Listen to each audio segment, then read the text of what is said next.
ada lebih dari 200 tahun. Tetapi dalam waktu selama itu filsafat belum mampu dan takkan pernah mampu memberi jawaban yang mutlak. Tetapi filsafat mampu memberikan jawaban-jawaban yang rasional, sistematis, dan kritis. Filsuf-filsuf yang terkenal akan pemikiran besarnya antara lain seperti Aristoteles, Plato, Jacques Derrida, Immanuel Kant, dan Thomas Aquinas. Setiap filsuf memiliki cara pandang yang berbeda. Oleh sebab itu, filsafat sangat menarik untuk dipelajari. Berikut adalah aliran-aliran filsafat yang mempengaruhi pola pikir manusia. Yang pertama, rasionalisme. Rasionalisme merupakan aliran filsafat yang berpegang teguh pada akal. Itulah sebabnya mengapa rasionalisme menganggap akal adalah alat terpenting dalam memperoleh dan menguji pengetahuan.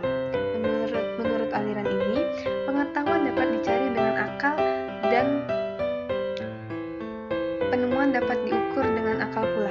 Maksudnya, dari dicari dengan akal adalah dengan menggunakan pemikiran yang logis, sementara maksud dari diukur dengan akal adalah menentukan apakah penemuan tersebut dapat dikatakan logis atau tidak.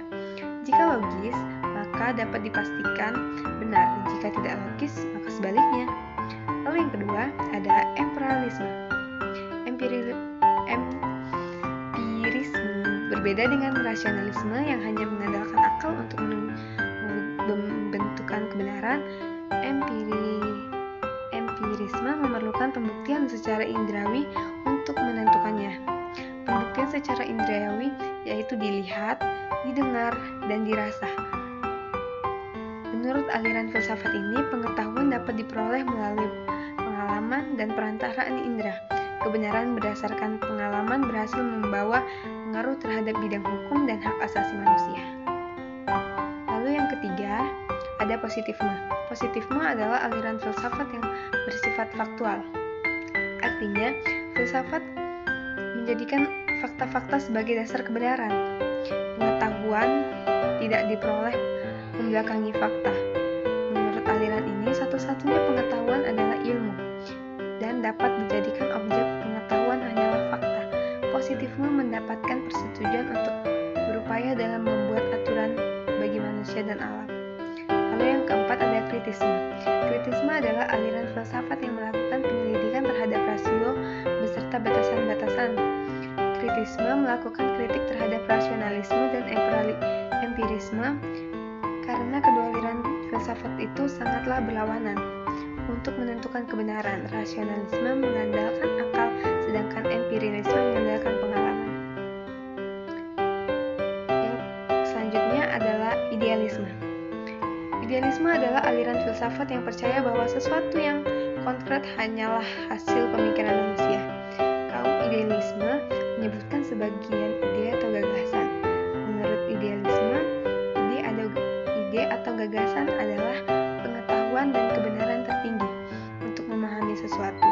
Idealisme menggunakan metode dialektik, yaitu metode yang menggunakan dialog, pemikiran, dan perenungan. Lalu yang selanjutnya, naturalisme. Naturalisme adalah aliran filsafat dari hasil bukunya hukum alam fisik. Menurut aliran naturalisme, setiap manusia yang lahir ke bumi membawa tujuan yang baik dan tidak akan seorang pun membawa tujuan yang buruk. Layaknya setiap bayi yang terlahir dalam keadaan suci dan Tuhan telah menganugerahkan berbagai potensi yang dapat berkembang secara alami kepadanya. Kaum naturalisme menyebut hal itu sebagai kodrat. Untuk mempertahankan kodrat tersebut, maka diperlukan adanya pendidikan. Lalu yang ketujuh ada materialisme.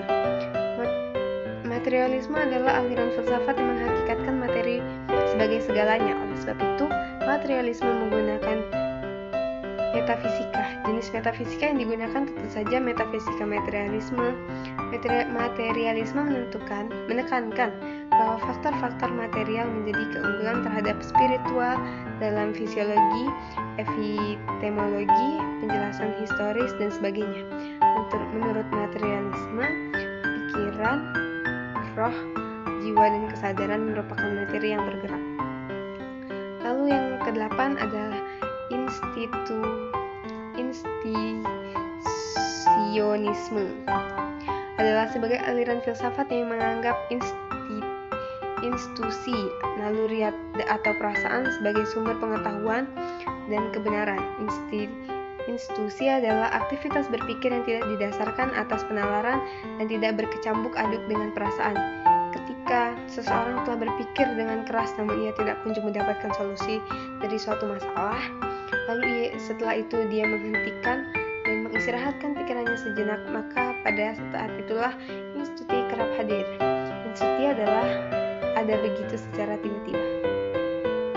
Lalu yang kesembilan, fenomenalisme.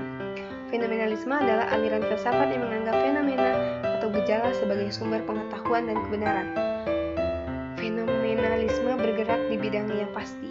Kaum fenomenalisme menggunakan metode penelitian way of looking at things. Oleh sebab itu, mereka berada dengan ahli ilmu positif yang menggunakan metode penelitian, mengumpulkan data, mencari korelasi dan fungsi, serta menggunakan hukum dan teori. Lalu yang terakhir adalah sekularisme. Sekularisme adalah aliran filsafat yang membebaskan manusia dari hal-hal yang bersifat supernaturalisme, keagamaan. Dan dalam kata lain, sekularisme hanya bersifat keduniawian. Sekularisme mengarahkan manusia untuk tidak percaya kepada Tuhan, kitab suci, dan hari akhir. Pada mulanya, sekularisme bukanlah salah satu aliran filsafat, melainkan hanya gerakan protes terhadap bidang sosial dan politik. Demikian penjelasan saya kali ini. Jika ada